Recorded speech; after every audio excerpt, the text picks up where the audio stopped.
Hey slugs! Recently I took a trip to Montreal, Quebec. I had such a good time that I wanted to make a video about it. This is Sluggin Around.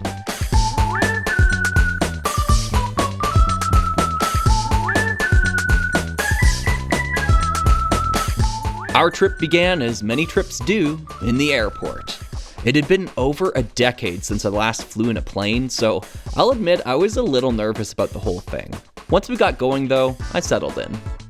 This was my first time in Montreal, and I found myself hunting for the English translation on everything. I don't think I was prepared for how much I would be a slug out of water here. Speaking of water, I took a trip down to the St. Lawrence River, a paramount waterway in Canada's history. It was so cool to finally be on its banks. I had to leave when a couple of hungry ducks came by though. I bet this slug looked mighty tasty. I also did what everyone should do in Montreal. I saw some jazz. Upstairs bar and grill was exactly what I was looking for. No cell phones, no talking over the music, just enjoying each other's silent company and beautiful live jazz. We also traveled to the Biosphere, a massive steel structure originally created for Expo 67. This one left me with a lot of questions, mainly... What? Why? Why? It's hard to put into words just how large and imposing this structure is.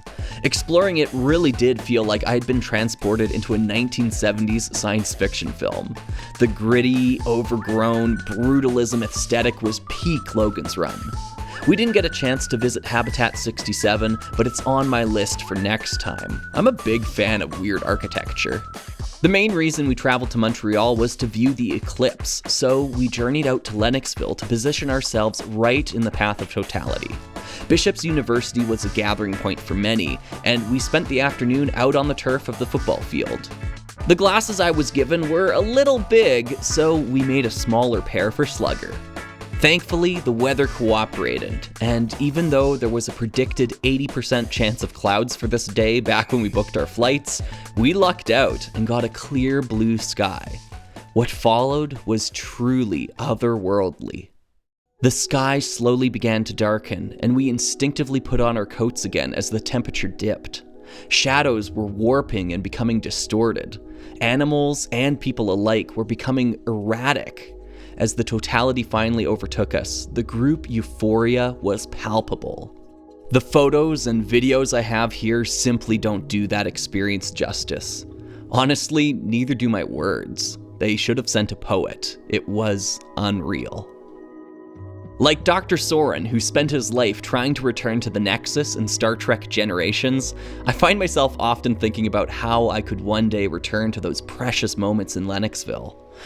Hopefully I don't have to doom an entire solar system and cause the death of Captain Kirk to do it, though. We also spent a day in Knowlton, and it was here that I had another breathtaking experience.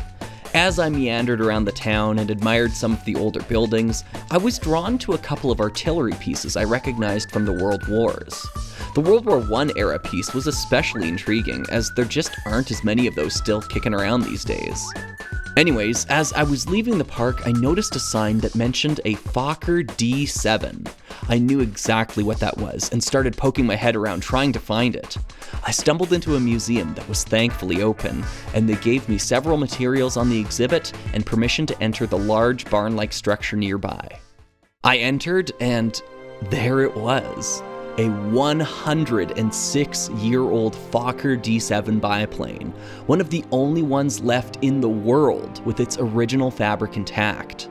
This particular plane wasn't flown in the war, but rather taken away to Canada as a trophy after the armistice.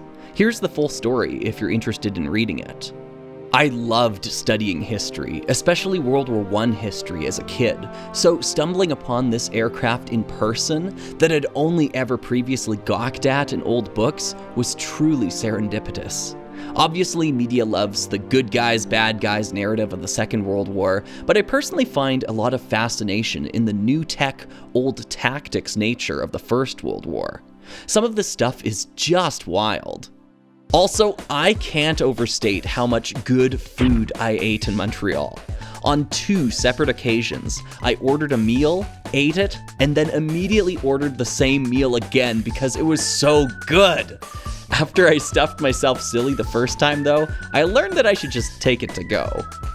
Coming home has been interesting. While it's nice to be back to my old routines, I recognize that I've been inadvertently ignoring the potential of traveling for a long time now. I've fallen into the trap Neil Peart warned about in Territories. Why move around the world when Eden was so near? It's given me pause.